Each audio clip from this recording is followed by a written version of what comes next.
Good morning students, मैं नीतू चौधरी स्वागत करती हूँ आपका अपने परिवार स्वाध्याय श्री में। तो कैसे हैं आप सभी? आई होप अच्छे होंगे, स्वस्थ होंगे, घर पर होंगे, अपना और अपने परिवार वालों का ख्याल रख रहे होंगे। जैसे कि आप सभी को पता है कि आजकल क्या चल रहा है, कोरोना फिर से अपने चरम पर पहुंच रहा है, लेकिन इलेक्शन की वजह से फिर भी बहुत ज़्यादा भीड़ है, फिर भी बहुत ज़्यादा लोग इकट्ठे हो रहे हैं।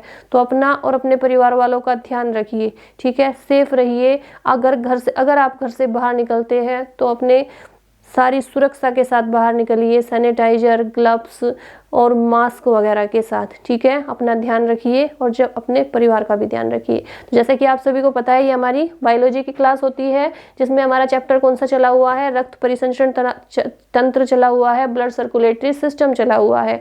तो इसमें हमारा एक लास्ट टॉपिक बचा हुआ है, धमनी और सिरा। कि धमनी और सिरा क्या होती है और इनमें क्या अंतर होता है, इनका कार्य क्या होता है, ठीक है? तो आज हम क्या पढ़ेंगे? हमने इस चैप्टर में बहुत सारी चीज़ों को पढ़ा है। ब्लड को पढ़ा है, ब्लड के कार्य पढ़े हैं, फिर आरबीसी, डब्ल्यूबीसी, प्लेटलेट्स पढ़ा है, ब्लड सर्कुलेटरी सिस्टम क्या होता है ये पढ़ा है, फिर हार्ट को पढ़ा है, हार्ट के कार्य क्या होते हैं, हार्ट अटैक क्यों होता है, ये सारी चीज़ें हम इस चैप्टर में कंप्लीट कर चुके हैं। आज हमारा जो टॉपिक है वो क्या है? सबसे पहले हम चैप्टर का नाम लिखेंगे ब्लड सर्कुलेटरी सिस्टम। क्या है? ब्लड सर्कुलेटरी सिस्टम, यानी रक्त परिसंचरण तंत्र। क्या हो जाता है? रक्त परिसंचरण तंत्र हो जाता है, ठीक है? इसका रक्त परिसंचरण तंत्र मैंने आपको बताया ही था क्या होता है। यानी जैसे एक सामान को लाने और ले जाने का कार्य क्या कहलाता है? ट्रांसपोर्टेशन कहलाता है। उसी प्रकार से ब्लड को शरीर में लाने का, घुमाने का कार्य क्या कहलाता है? सर्कुलेट करने का क्या कार्य कहलाता है? सर्कुलेशन कहलाता है, ब्लड सर्कुलेशन कहलाता है। और जब ये जिस सिस्टम के अंतर्गत ये हो रहा होता है, ये क्रिया हो रही होती है, उस पूरे सिस्टम को क्या बोलते हैं? उस पूरे तंत्र को क्या बोलते हैं? ब्लड सर्कुलेटरी सिस्टम यानी रक्त परिसंचरण तंत्र बोलते हैं। आज हमारा चैप्टर क्या है? सिरा, धमनी और सिरा। क्या है? धमनी और सिरा है। यानी धमनी और सिरा होती क्या है? इन दोनों में अंतर क्या होता है? सिरा को क्या बोलते हैं? वेन्स बोलते हैं। और धमनी को क्या बोलते हैं? आर्टरी बोलते हैं। क्या बोलते हैं? आर्टरी बोलते हैं, ठीक है? अब एक एक पॉइंट को अच्छे से नोट डाउन करते हुए चलेंगे कि धमनी और सिरा में अंतर क्या होता है। दोनों में क्या होता है? ब्लड बहता है, लेकिन कैसा ब्लड बहता है, इनका कार्य क्या होता है, एक एक पॉइंट को बहुत अच्छे से नोट डाउन करते हुए चलेंगे। तो सबसे पहला पॉइंट क्या लिखेंगे? धमनी में दिखाई दे रहा होगा ना आप लोगों को? नहीं दिखाई दे रहा? चलिए मैं थोड़ा इधर कर देती हूँ, इसे इधर कर देती हूँ। यहाँ पे लिख लेते हैं हम सिरा, यानी वेन्स,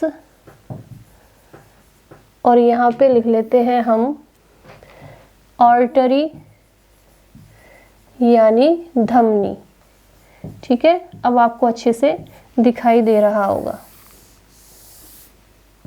चलिए, ठीक है, अब दिखाई दे रहा है। तो सबसे पहला हम पॉइंट लिखेंगे, धमनी क्या होती है और आर्टरी क्या होती है। ये दोनों ब्लड को कैसे, किस तरह हृदय तक पहुंचाती है। तो सबसे पहले क्या लिखेंगे कि धमनियों में जो ब्लड होता है वो हृदय से अंगों की ओर जाता है। धमनियों में यानी आर्टरीज जो होती है उसमें ब्लड किसकी ओर जाता है? हृदय से अंगों की ओर जाता है। ध्यान से लिखेंगे, हृदय यानी हार्ट से, हृदय से अंगों की ओर यानी ऑर्गन्स की ओर, अंगों की ओर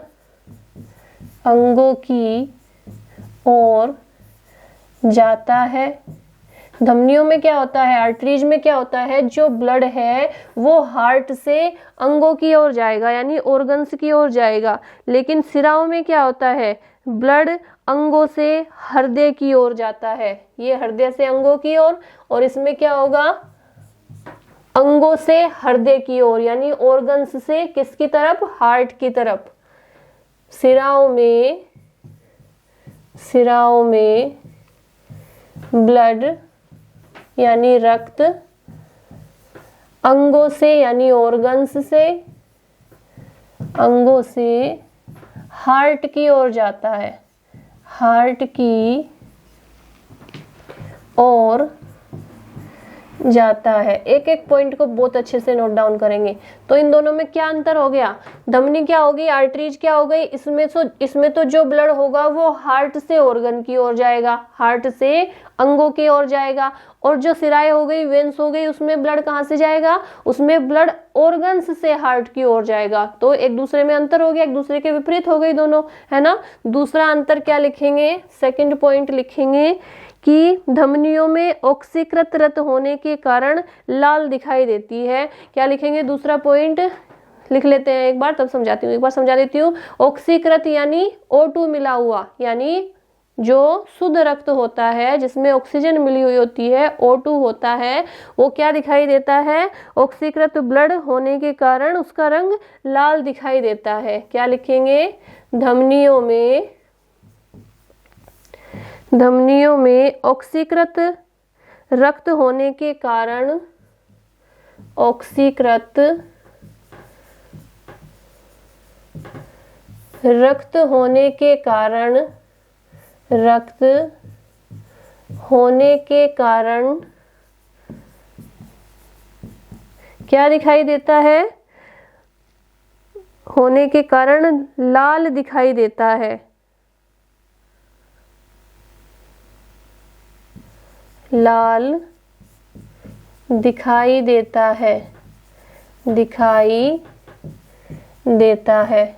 ठीक है, तो जो धमनियों में ऑक्सीकृत रक्त होता है वो किसके कारण, वो रक्त ऑक्सीकृत होने के कारण उसमें ऑक्सीजन मिली हुई होती है, इसके कारण उसका कलर कैसा दिखाई देता है, लाल दिखाई देता है। लेकिन सिराओं में क्या होता है, रक्त में कार्बन डाइऑक्साइड की उपस्थिति होने के कारण कैसा दिखाई देता है, नीला दिखाई देता है। यानी सिराओं में, वेन्स में जो रक्त होता है कार्बन डाइऑक्साइड की उपस्थिति के कारण नीली दिखाई देती है। कैसे दिखाई देती है, नीली। सिराओं में कार्बन डाइऑक्साइड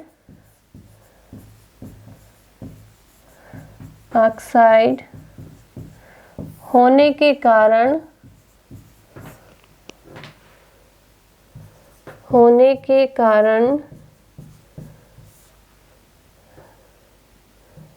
कैसे दिखाई देता है, नीला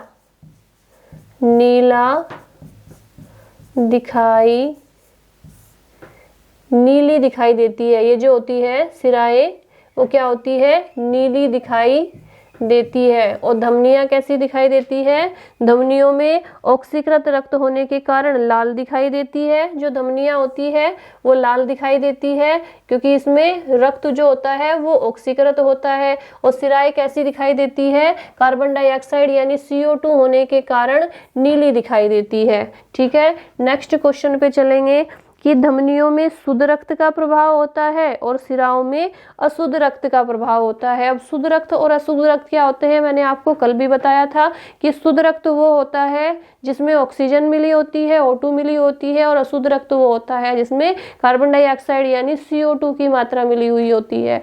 तो जो धमनियां होती है उसमें कैसा रक्त होता है, शुद्ध रक्त का प्रभाव होता है। धमनियों में शुद्ध रक्त का प्रभाव होता है, प्रवाह होता है, प्रवाह यानी रफ्तार, प्रेशर। शुद्ध रक्त का प्रवाह होता है, प्रवाह होता है। और इसमें क्या लिखेंगे, सिराओं में यानी वेन्स में, सिराओं में अशुद्ध रक्त का, अशुद्ध यानी इनप्योर, अशुद्ध रक्त का प्रवाह होता है, प्रवाह होता है। ठीक है, यानी धमनियां क्या करती है, शुद्ध रक्त लेकर इनमें शुद्ध रक्त चलता है, और सिराएं क्या होती है, इनमें अशुद्ध रक्त बहता है, और धमनियों में शुद्ध रक्त बहता है। फटाफट से स्क्रीनशॉट लेंगे। चलिए नेक्स्ट पेज ले लेते हैं।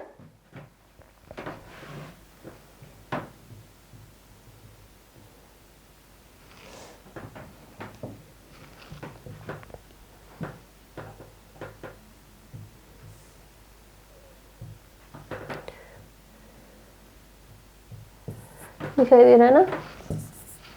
चलिए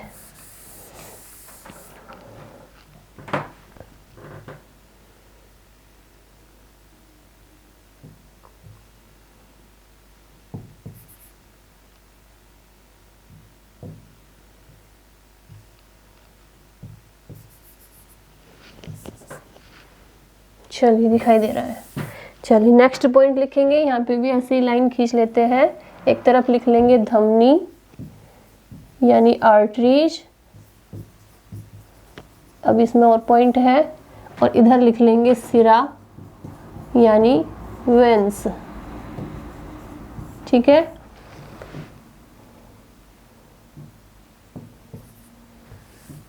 चलिए फर्स्ट पॉइंट लिखेंगे। इसमें कितने पॉइंट हो गए थे? 3। 4 नंबर पे लिखेंगे कि जो धमनियां होती है उसमें भित्तियां मोटी और लचीली होती है। भित्ति क्या होती है? 4 दीवारी। उसमें धमनियों में कैसी होती है? मोटी और लचीली होती है। धमनियों में भित्ति मोटी और लचीली होती है। मोटी और लचीली होती है। कैसी होती है? फ्लेक्सिबल होती है, लचीली होती है। और सिराओं में क्या होती है? सिराओं में क्या होता है? सिराओं में भित्तियां कम मोटी अर्थात पतली और कम लचीली होती है। सिराओं में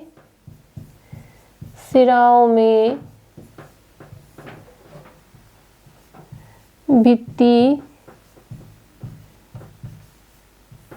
कम मोटी यानी पतली, कम मोटी व कम लचीली होती है।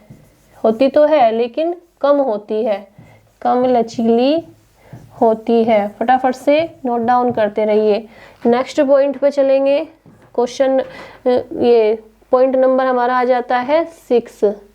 3 हो गए थे, 4, 5 आ जाता है।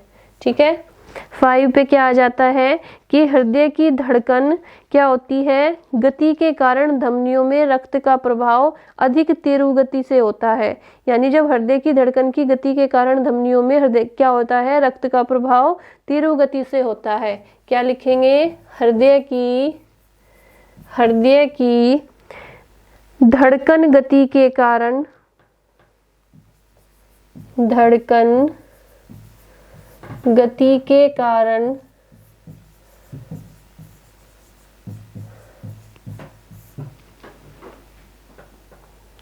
क्या होता है? हृदय की धड़कन गति के कारण धमनियों में रक्त का प्रवाह, धमनियों में रक्त का प्रवाह कैसा होता है? तीव्र गति से होता है, तीव्र गति से होता है। ठीक है, अब इसका विपरीत होगा सिराओं में यानी वेन्स में। सिराओं में रक्त का प्रवाह कैसा होता है? एक समान गति से होता है। कैसा होता है? एक समान गति से। सिराओं में रक्त का प्रवाह एक समान गति से होता है, एक समान गति से होता है। फटाफट से नोट करेंगे इन्हें। ठीक है, कैसे होता है? इसमें एक समान गति से, और इसमें कैसे होता है? तीव्र गति से होता है रक्त का प्रवाह यानी चलना, रक्त कितनी स्पीड से चलता है। नेक्स्ट पॉइंट पे लिखेंगे कि धमनियों में क्या होता है? धमनियां त्वचा से दूर अंदर की ओर स्थित होती है। धमनियां जो आर्टरीज होती है वो क्या होती है? त्वचा से दूर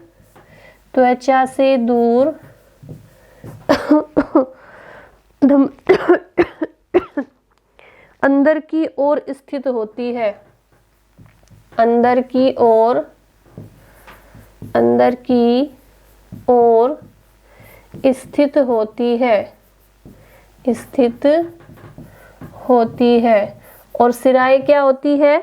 सिराएं जो होती है वो त्वचा के निकट और बाहर की ओर स्थित होती है। कहाँ होती है? सिराएं यानी वेन्स त्वचा के निकट यानी स्किन के निकट बाहर की ओर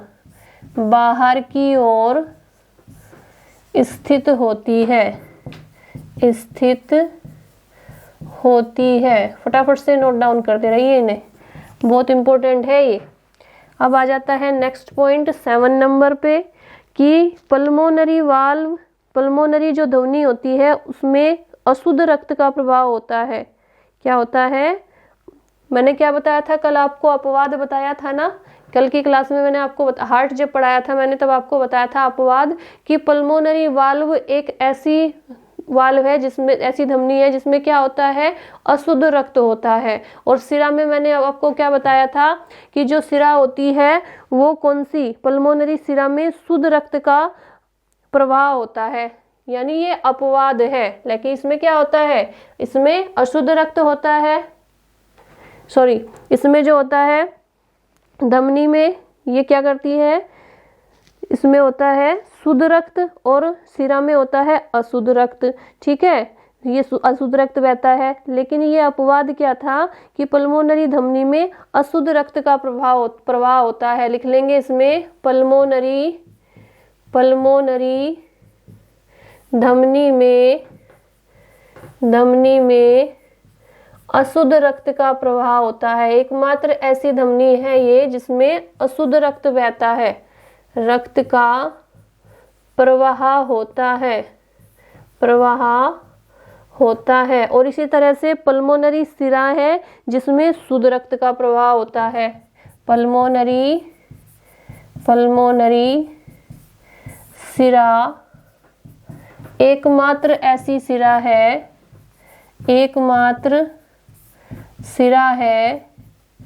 जिसमें शुद्ध रक्त बहता है, शुद्ध रक्त का प्रवाह होता है, शुद्ध रक्त का प्रवाह होता है। ठीक है, तो ये क्या है? ये अपवाद है। क्या है ये? अपवाद, क्योंकि इसमें तो क्या होगा? शुद्ध रक्त बहेगा और इसमें अशुद्ध रक्त बहेगा। लेकिन एकमात्र पल्मोनरी धमनी ऐसी है जिसमें अशुद्ध रक्त बहता है और एकमात्र पल्मोनरी सिरा ऐसी है जिसमें शुद्ध रक्त बहता है। ठीक है, फटाफट से नोट करेंगे इसे। चलिए, तो ये तो हो जाता है हमारा, क्या अंतर हो जाता है। मैंने आपको क्या बताया अभी कि धमनी में शुद्ध रक्त बहता है जिससे, और अशुद्ध रक्त किस में बहता है? सिरा में बहता है। ठीक है, अब नेक्स्ट पेज पे चलेंगे। स्क्रीनशॉट ले लीजिए फटाफट से इसका।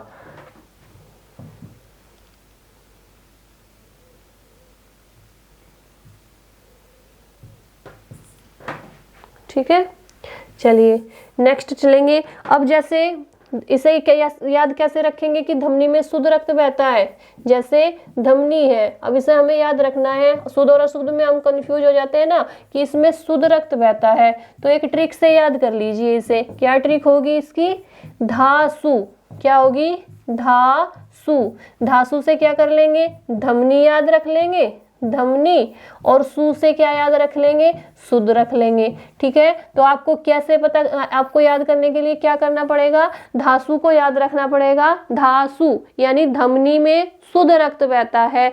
सिरा, इसका अपोजिट है सीधा कि सिरा में कैसा रक्त बहता है, वेन्स में कैसे रक्त का प्रवाह होता है, वेन्स में, सिराओं में अशुद्ध रक्त का। तो इसे कैसे रखेंगे? धासु से याद रखेंगे। फटाफट से इसे नोट कर लीजिए। पल्मोनरी धमनी में कैसा रक्त बहता है? अगर क्वेश्चन पूछा जाए कि पल्मोनरी धमनी में कैसा रक्त बहता है तो आप क्या बताएंगे? अशुद्ध रक्त बहता है। सिराओं में कैसा रक्त बहता है? अशुद्ध बहता है। अब धमनी में तो शुद्ध रक्त बहता है, ये इससे याद हो गया। सिराओं में अशुद्ध रक्त बहता है, लेकिन एकमात्र पल्मोनरी सिरा ऐसी है जिसमें कौन सा रक्त बहता है? शुद्ध रक्त बहता है। और एकमात्र पल्मोनरी धमनी ऐसी है जिसमें अशुद्ध रक्त बहता है। याद रखेंगे इन्हें अच्छे से। ठीक है, धमनी और सिरा में मुख्य अंतर क्या है? मुख्य अंतर यही है कि धमनी में शुद्ध रक्त बहता है और सिराओं में कैसा रक्त बहता है? अशुद्ध रक्त बहता है। ठीक है, सिराएं क्या होती है? जो रक्त को हृदय की ओर ले जाती है।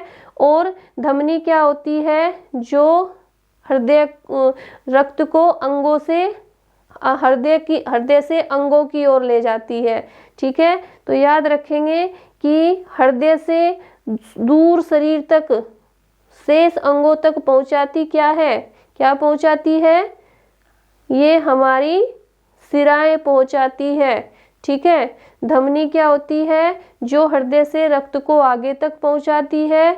और शिराएं क्या होती है, जो हमारी रक्त को अंगों से कहाँ तक पहुंचाती है, हृदय तक पहुंचाती है। तो ये हो जाता है शिरा में और धमनी में अंतर, यानी आर्टरीज और वेन्स में अंतर। ठीक है, धासु से याद रखेंगे धमनी में शुद्ध रक्त बहता है और इसका विपरीत याद रखेंगे शिराओं में अशुद्ध रक्त बहता है। ठीक है, तो आज के लिए इतना ही रखेंगे। और जैसे मैं आपको डेली बोलती हूँ लेकिन आप लोग सुनते नहीं हो, तो प्लीज वीडियो को ज़्यादा से ज़्यादा शेयर कीजिए, चैनल को सब्सक्राइब कीजिए, वीडियो को अपने दोस्तों तक पहुंचाइए। जब तक उन्हें पता नहीं चलेगा तब तक उन्हें कैसे वो देखने आएंगे क्लास को। ठीक है, तो आप लोगों का फर्ज बनता है ये कि आप अपने उन बच्चों तक, उन दोस्तों तक क्लास को पहुंचाइए जो फ्री में पढ़ना चाहते हैं। कोई फीस नहीं है, कोई पैसा नहीं है, फ्री में आपको थ्योरी की क्लास दी जा रही है, हिंदी की भी है, बायोलॉजी की भी है, करंट अफेयर की भी है। तो प्लीज़ वीडियो को शेयर कीजिए और सपोर्ट कीजिए, अपने परिवार को बड़ा कीजिए। आज के लिए इतना ही रखेंगे। धन्यवाद। जय हिंद, जय भारत।